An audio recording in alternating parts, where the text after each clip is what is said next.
We're back on the road now. If you're a small business that needs cash and the bank's not lending and you don't know any wealthy angels, what do? You turn to an operation like Bank to the Future. We'll tell you a little bit about that in a second. Simon Dixon is banktothefuture.com's co-founder.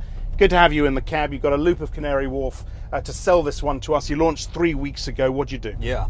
So Bank to the Future is an online crowdfunding platform. What that means is that you upload a pitch onto the platform and you answer a few questions about your business, and we'll tell you the best way of raising finance from a crowd of ordinary people, other entrepreneurs, investors. That may be offering rewards, it may be offering shares, or it may be borrowing from the crowd. And in these hard times, you know, and sorry to sound cynical about this, but in these hard times, are ordinary people happy to part with their cash into a business that they don't know much about to people who they don't know much about?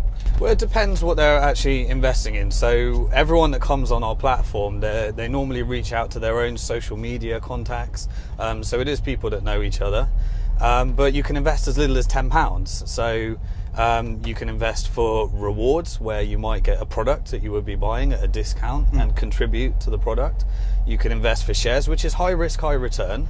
And you could invest for monthly income as well. This idea of crowdfunding, we've got a red light here, so you've got a bit of time. This idea of crowdfunding, just explain it in layman's terms to us. I think about 1.9 billion pounds has been raised worldwide since this concept started. Yeah.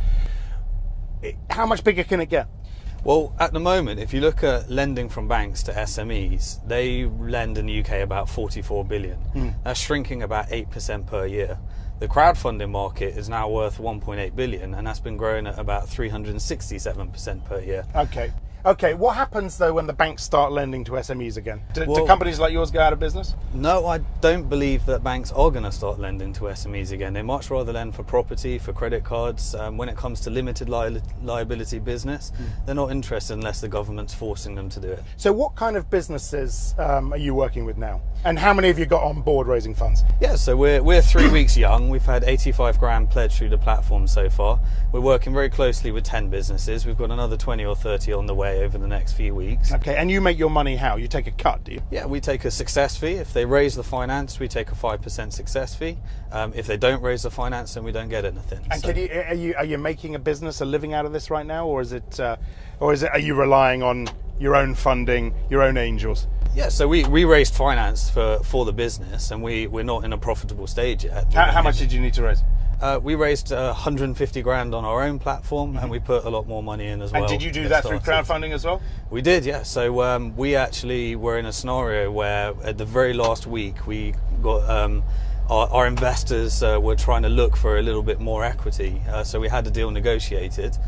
They wanted more equity right at the last second, just before launch. So we stuck our pitch on our platform, declined the offer from the investors, and raised it all from other entrepreneurs. You've written, I'll come back to the business in a second, you've written a couple of books, Student to CEO and Bank to the Future. Yeah. Just tell me, what's it like being an entrepreneur in England right now? Being an entrepreneur in England, bloody tough, I would imagine. It's very tough, but also at the very same time, it's never been cheaper and easier to do business now. Yeah. You've got social networks, you've got the cost of being in business. Richard Branson, we're coming up to Reuters now. Richard Branson likes your idea. Yes, so Richard Branson gave a quote for us, did a press release on us, and he's supporting us. And why has he invested in the business? He's not invested. No. He's got to put his money where his mouth is, right? Yeah, but he hasn't. He hasn't invested. No. Why not? We haven't. If he likes it so much. We're not seeking investment right now, but we're going to be doing the next round in a year or so. So we'll probably have that conversation. Okay, well, we'll have you back in the cab as well, Simon. Thanks very much indeed. Thank you. Simon Dixon from Bank to the Future. That was Reuters on the Road. I'm Axel Threlfall. This is Reuters.